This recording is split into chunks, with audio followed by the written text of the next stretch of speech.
Good afternoon everyone, this is Denise from LivingINBL and we're speaking this afternoon to Conservative Party candidate MP, possibly.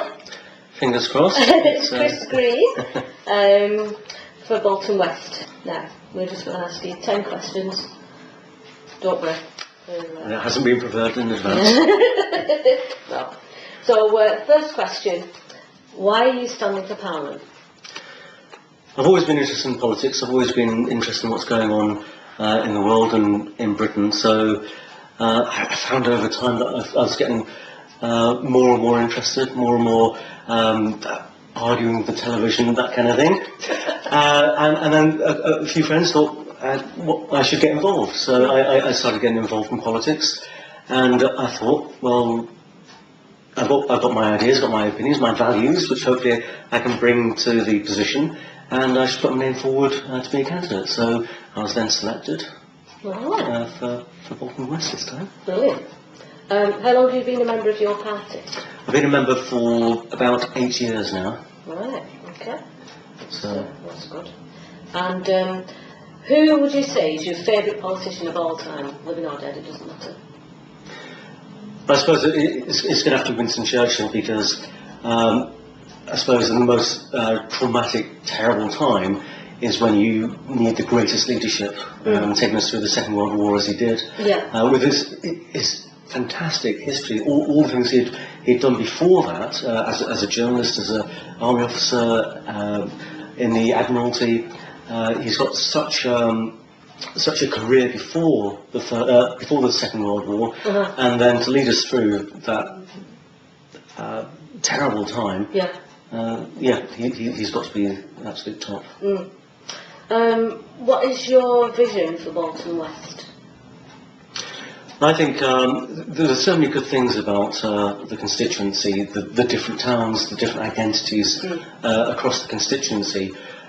So I think government has a part to play, and the principal thing for government is to make sure that education is better, health is better, businesses can be more successful, because ultimately, if you have all the things in society working better because government's doing the right thing and supporting that, then you have a better community, better society, which is built upon those foundations. And ultimately, to create a good society, it's for people having a bit of spare money, having the ability to do it, to get involved in different community groups, support different activities, different events.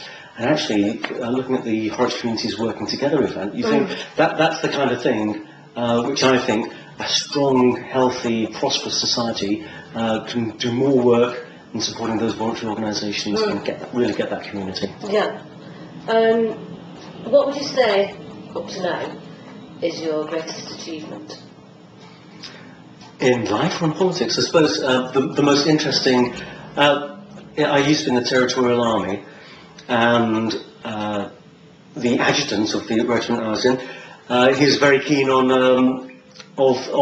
mountaineering and trekking, so he did a selection process to get a team of people from the TA regiment to go to Ecuador to climb the volcano Sangay. Wow. So I was through a selection process in the Brecon Beacons. I was selected to go, and I was part of the team that went to Ecuador to climb the volcano. I was actually in the base camp team, so I didn't actually climb up.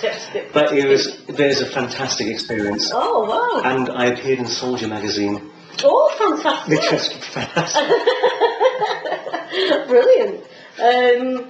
Who inspires you? Well, it's a whole range of different people, because to some extent, members of the family, what they do, and you know what troubles and difficulties people have, and the good character and the good nature when they get through the other side. But I think there's all kinds of different qualities and characteristics that people have. So I wouldn't like to choose any individual, because when you get the good qualities, you also have to think about anyone with good qualities also has a few bad ones as well. Yeah. Right. If you were not in politics, what would be your ideal job?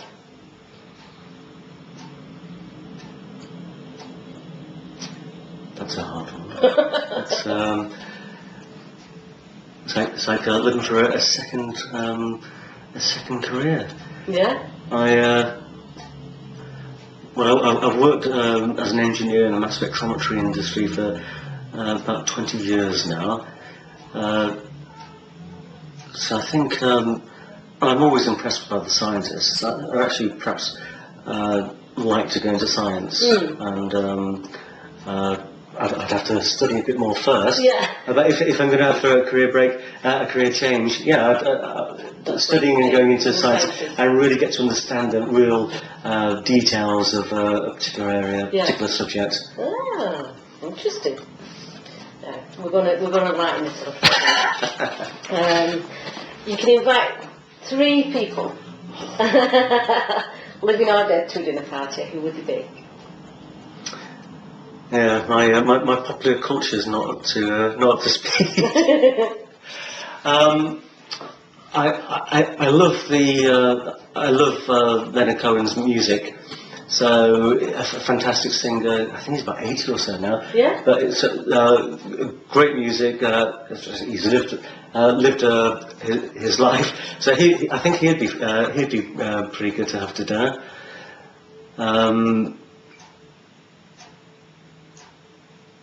It'd be interesting to have Marie Curie, because I think you have to have the arts, you have to have science. I think you need that balance.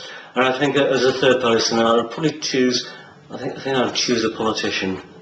I think it's going to have to be someone with a great deal of charisma, a lot of charm. And actually, since I had Winston Churchill for the Second World War, David Lloyd George would be quite an interesting pick from the first, living through momentous times, and at a time as well when people would have to do speaking in huge rallies, and that would be interesting to meet someone like him. Right, in your spare time, how do you relax? I quite like. I quite like reading. I like going to the gym, so I go to Worthy Fit, just down the road. Oh, Chris! Yeah. I haven't been for a few weeks, so I know after the election, whatever happens, I'm going to have a little bit more time, and I'm going to feel dreadful, because it's always the worst thing if you've been away for a while to get back to it. Yeah. And finally, see 10 questions, really quick. Where do you see yourself in 5 years' time? Well, that all depends upon the people on the 7th of May. So where I'd like to be in 5 years' time is pretty much where I am now, in the constituency, fighting for Bolton West to be re-elected as the MP. Lovely. That's great. Well, Chris Green, good luck, and thank you ever so much for your time. It's been a pleasure to meet you. Thank you. Thank you.